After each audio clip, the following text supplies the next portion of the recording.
Hi my dear students, मैं आपका Ravi sir. चलिए देखिए, हम आज आपको भैया जो ये 10th की केमिस्ट्री आपको पढ़ा रहे हैं, ध्यान देंगे आप लोग। 10th की केमिस्ट्री का आपको हम पढ़ा रहे हैं लेसन 3rd। उस लेसन 3rd का जो नाम है धातु एवं अधातु, जिसको हम लोग कह सकते हैं मेटल्स एंड नॉन मेटल।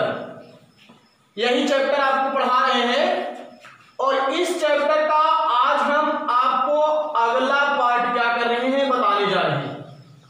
और इसके पहले वाले जो लेक्चर थे उसमें हमने क्या किया, धातु पढ़ लिया है, धातु का भौतिक गुण पढ़ लिया है, अधातु क्या होती हैं, अधातुओं का मैंने भौतिक गुण भी बता दिया है।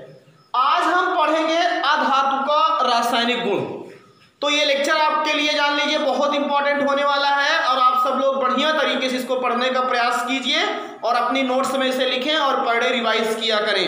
और अगर आप सभी लोग चैनल्स पर नए हैं तो आप लोग चैनल को सब्सक्राइब करें, बेल आइकन को प्रेस करके ऑल कर लें ताकि सभी वीडियो की नोटिफिकेशन आपको मिलती रहे। तो सबसे पहले चीज यहां पर ध्यान दीजिए, हेडिंग होगी हमारी अधातुओं के रासायनिक गुण, the chemical property of non metals.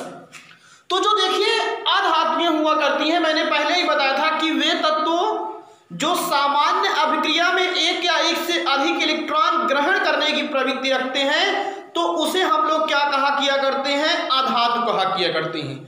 जो सामान्य अभिक्रियाओं में एक या एक से अधिक इलेक्ट्रॉन ग्रहण करने की प्रवृत्ति रखते हैं उसे हम क्या कहते हैं, अधातु कहते हैं।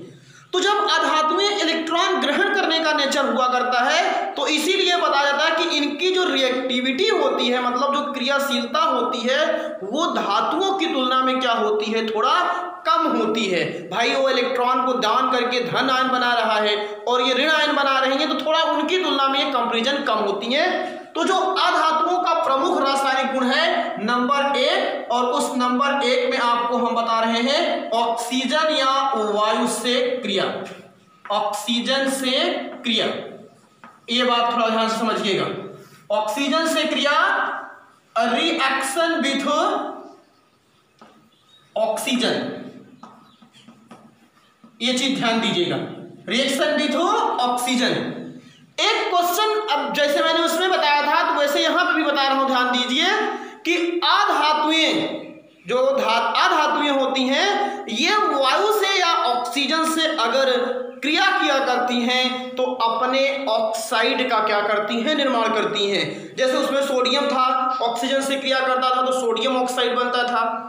आपकी मैग्नीशियम थी, ऑक्सीजन से क्रिया करती थी तो मैग्नीशियम ऑक्साइड बनता था। आपका एल्युमिनियम था, वो क्रिया करता था तो एल्युमिनियम ऑक्साइड बनता था। तो एज लाइक ठीक उसी तरीके से ही अधातुएं भी अगर ऑक्सीजन से क्रिया करती हैं तो ये क्या बनाया किया करती हैं, अपने ऑक्साइड का निर्माण करती हैं। ये चीज आप ध्यान दीजिएगा। तो इस चीज को पहले हम समझेंगे यहां पे। तो यहां ध्यान दीजिए सब लोग, अधातुएं सामान्यतः जनरली किसके साथ, ऑक्सीजन से क्रिया करके, अधातुएं सामान्यतः ऑक्सीजन से क्रिया करके अपने ऑक्साइड, किसका, ऑक्साइड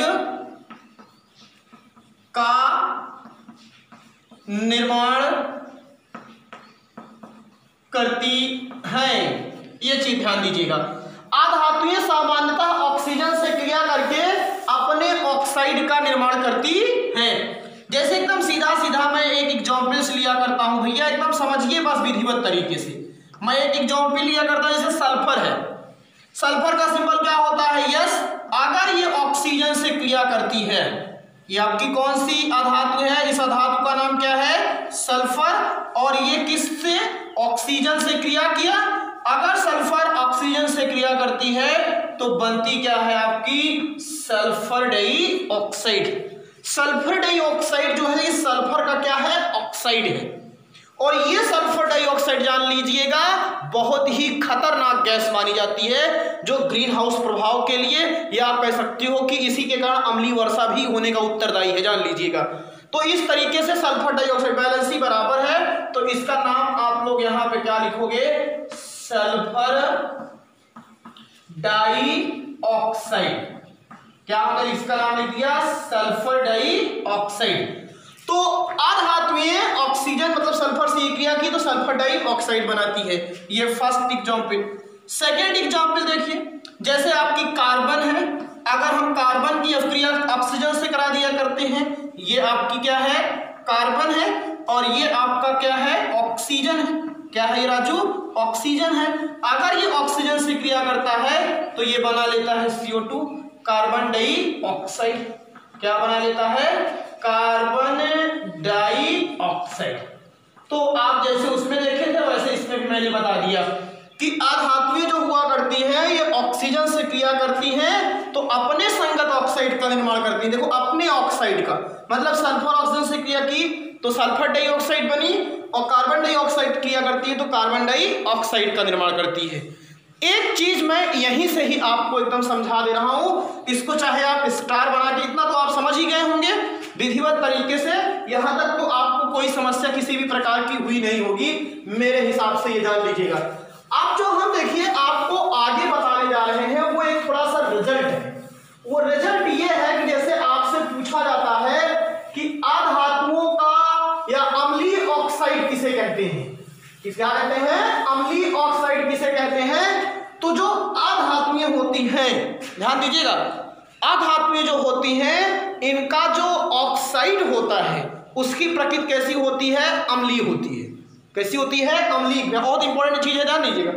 अधातुओं के जो ऑक्साइड होते हैं इनकी प्रकृति कैसी होती है, अम्लीय होती है।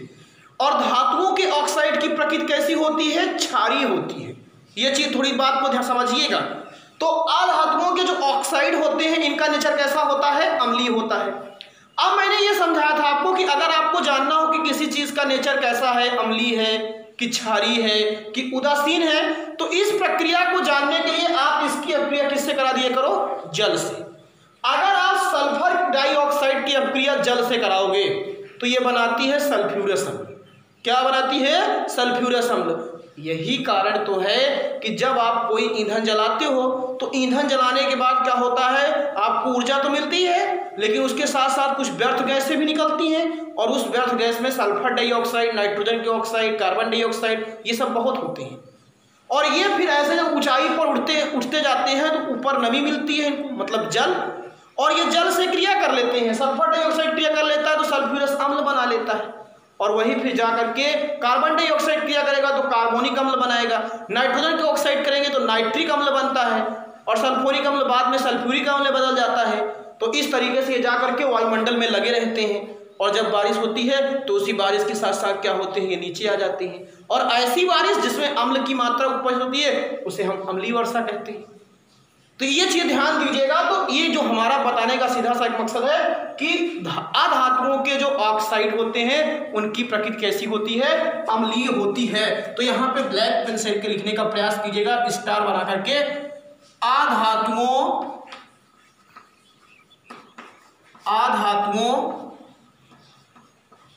के ऑक्साइड या ऑक्साइडों की प्रकृति या नेचर, स्वभाव कैसी होती है, अम्लीय होती है। अब जैसे देखिए ये अधातु है, जिसका ये अधातु, इसका मतलब इसका ऑक्साइड कैसा होगा, अम्लीय होगा। एग्जाम पूछा था निम्न में कौन अम्लीय ऑक्साइड है, सल्फर डाइऑक्साइड रखेगा, कार्बन डाइऑक्साइड रहेगा, तो आपको पहचानना पड़ेगा कि ये किसका ऑक्साइड है, धातु का है कि अधातु का है। और अगर अधातु का है तो अम्लीय होगा। मैं एग्जांपल बता दे रहा हूं, जैसे एकदम अगर आप लिखना चाहें, क्योंकि यह जल से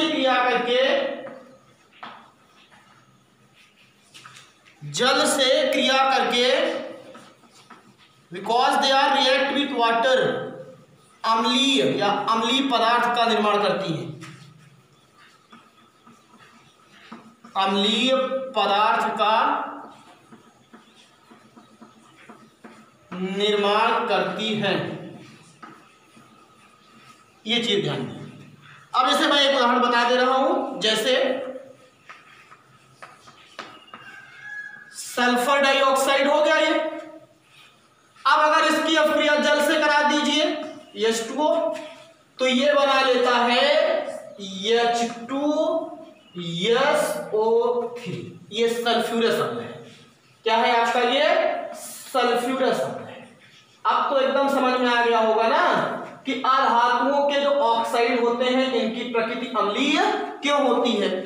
और अगर आप देखना चाहते हो, ऐसे आप कार्बन डाइऑक्साइड ले लीजिए। कार्बन डाइऑक्साइड की अभिक्रिया अगर आप जल से करा दीजिए, मैंने बताया था अगर किसी का नेचर आपको पता करना हो कि अम्लीय होगा तो क्षारीय, तो आप तुरंत उसका रिएक्शन वाटर के साथ कराइए। तो यहाँ पे आप देखिए क्या बन जाएगा, H2CO3। अब जो H2 और ये C और ये O तीन में देखो मिल गया ना, ये यहाँ पे 3 ऑक्सीजन था, वही पूरा बैलेंस है ये। इसको हम लोग कहते हैं कार्बोनिक अम्ल। क्या कहते हैं इसको? कार्बोनिक अम्ल कहते हैं। तो इस तरीके से जो अधातुओं के ऑक्साइड होते हैं उनकी प्रकृति कैसी होती है? अम्लीय होती है।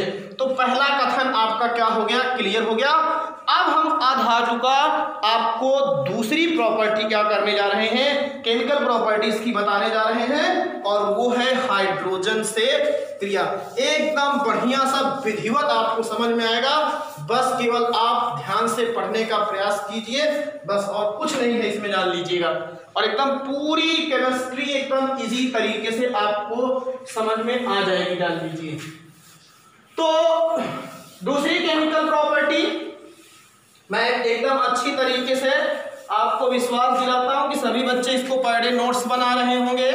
मैं जितना कह रहा हूं उस चीज को फॉलो कर रहे होंगे, तभी जान लीजिए आप अच्छे रहेंगे। मैं बताया हूं कि आप कम से कम लेक्चर्स को 2 बार आराम से बैठ जाइए और देखिए विधिवत तरीके से, और देखने के बाद फिर आप इसकी नोट्स बनाने का प्रयास कीजिए स्क्रीनशॉट लेकर के, तब आपके लिए सबसे बेस्ट तरीका रहेगा। अब चलिए देखिए, ध्यान दीजिए, जैसे मैंने आपको बताया था अधातुओं में किससे, दूसरी इसकी केमिकल प्रॉपर्टी है हाइड्रोजन से क्रिया। हाइड्रोजन से क्रिया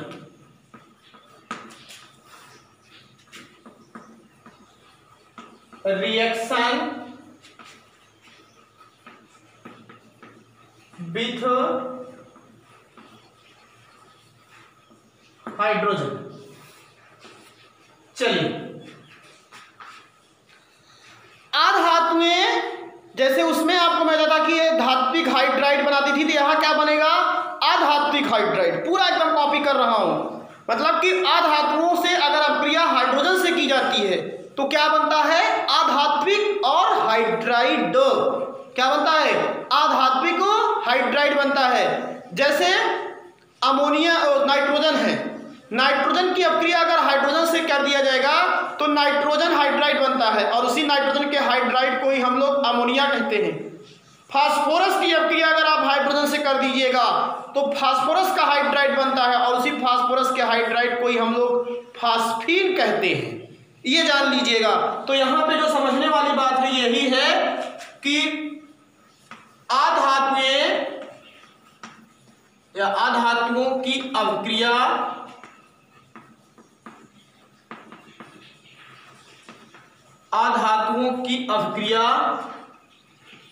हाइड्रोजन के साथ करने पर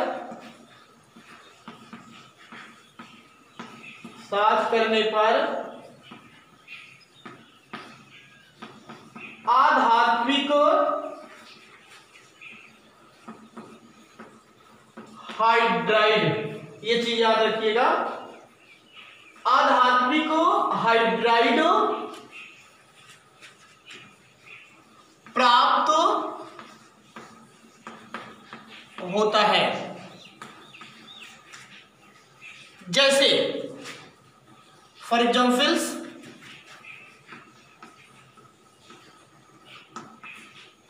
एग्जाम्पल्स में नंबर 1 नाइट्रोजन एक अधातु है।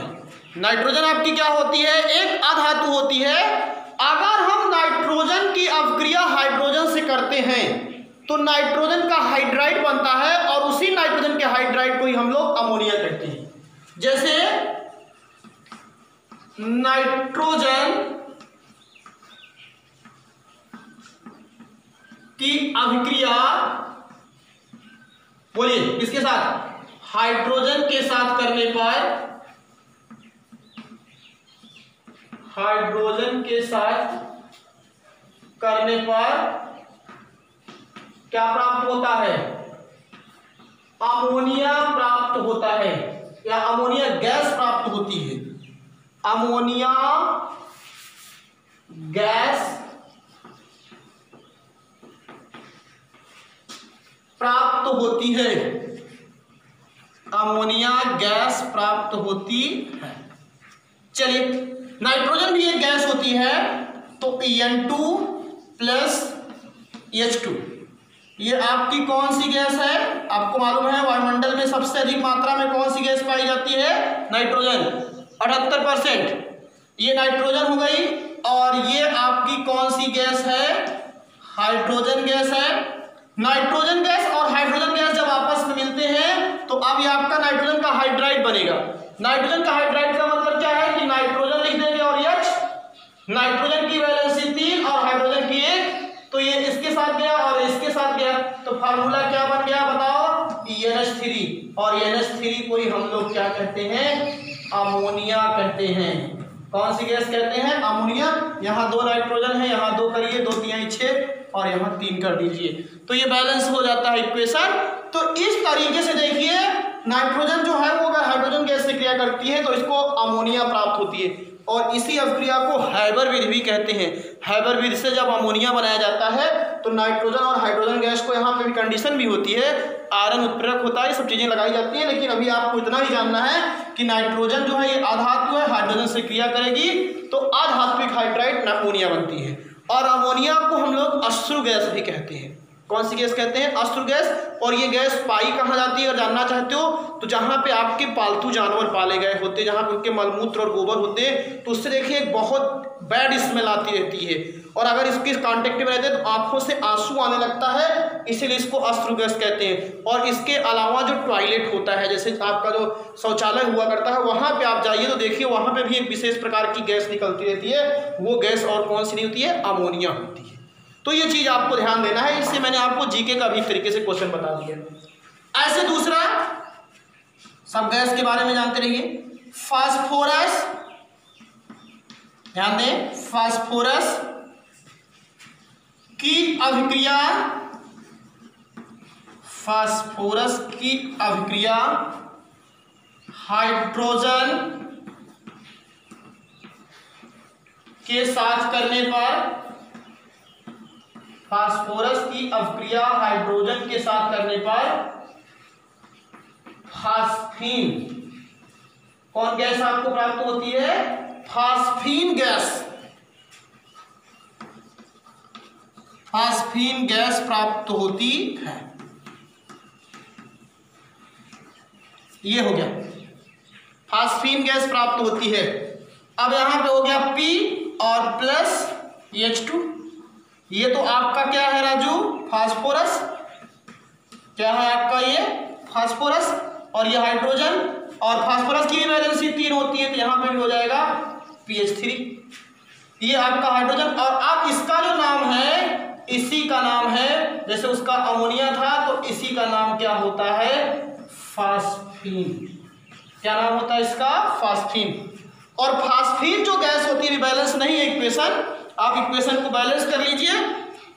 यहाँ 3 है, यहाँ 2 है हाइड्रोजन, फास्फोरस तो बराबर है, तो यहाँ 2 और यहाँ 3 कॉम्बिनेशन कहाँ सेट होगा? 2 3 6, तो यहाँ 3 दूना 6 और 2 3 6। अब यहाँ पे भी 2 कर दीजिए, तो 2 फास्फोरस 3 दूना 6, 2 3 6 बराबर। तो आपको मैंने बताया क्या कि अधातुएं जो हाइड्रोजन के साथ क्रिया करती हैं तो ये अधात्विक हाइड्राइड का क्या करती हैं?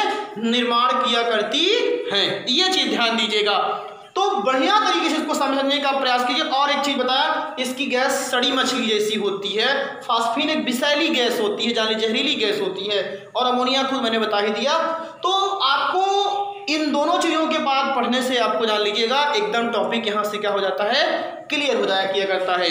अगला रिएक्शन अब हम आपको बताने चल रहे हैं भैया, और वो है आपकी जल से क्रिया। मिटा दे इसको,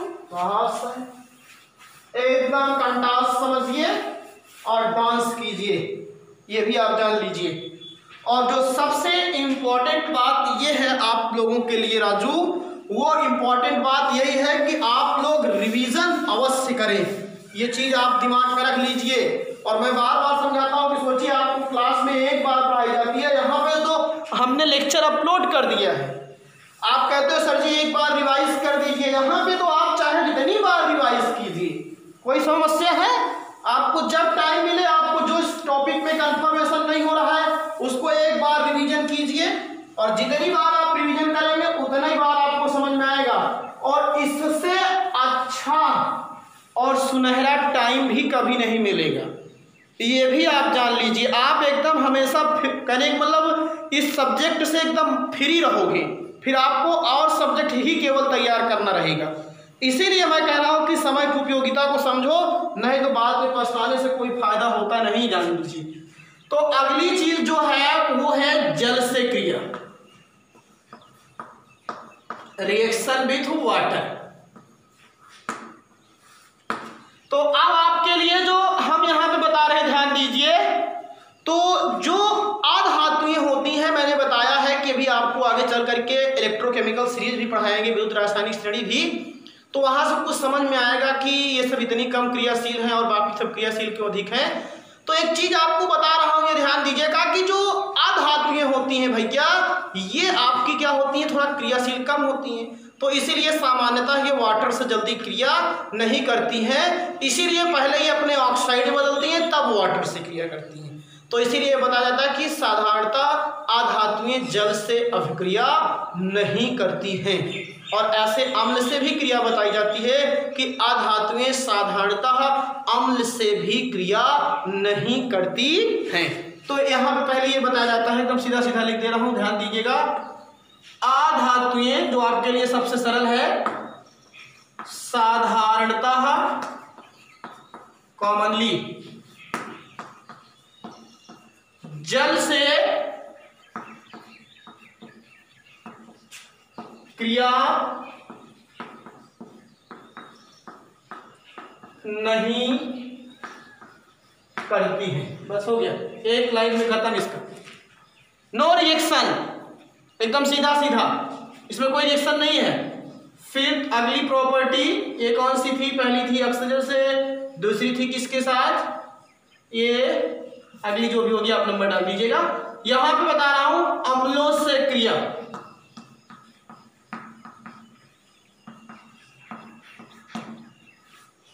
रिएक्शन विथ एसिड। अंग्रेजी तो आप लोग जानते रहो थोड़ा सा, नहीं तो कोई आपको आगे चल कर के समस्या न हो। रिएक्शन विथ एसिड, तो एकदम सीधा सीधा यहां पर भी बताया जाता है कि साधारणतः जो हुआ करता है अधातुएं भी अम्लों से अभिक्रिया नहीं करती हैं, एकदम सीधा सीधा। अधातुएं साधारणतः अम्लों से क्रिया नहीं करती हैं। तो इस तरीके से अधातु का भी जो था वो भी हमने बता दिया कि अधातुएं जो हुआ करती हैं ये भी आपकी साधारणता जो हुआ करती हैं वो अम्ल से अभिक्रिया नहीं करती हैं। तो आज के इस पूरे लेक्चर्स में हमने आपको क्या बता दिया राजू? पूरा अधातु की केमिकल प्रॉपर्टी हमने बताया, और जिसके अंतर्गत जो सबसे इंपॉर्टेंट रिएक्शन था वो था ऑक्सीजन के साथ क्रिया।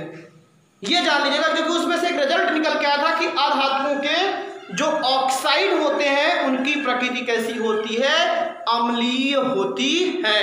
तो आई होप पूरा ये सेशन आपको या पूरा ये लेक्चर आपको विधिवत तरीके से समझ में आया होगा, और इसलिए फिर आज की क्लास यहीं पे क्लोज करते हैं। आगे आपको हम इसके आगे का जो टॉपिक है, जिसमें अब हम पढ़ाएंगे आपको धातु और अधातु में अंतर।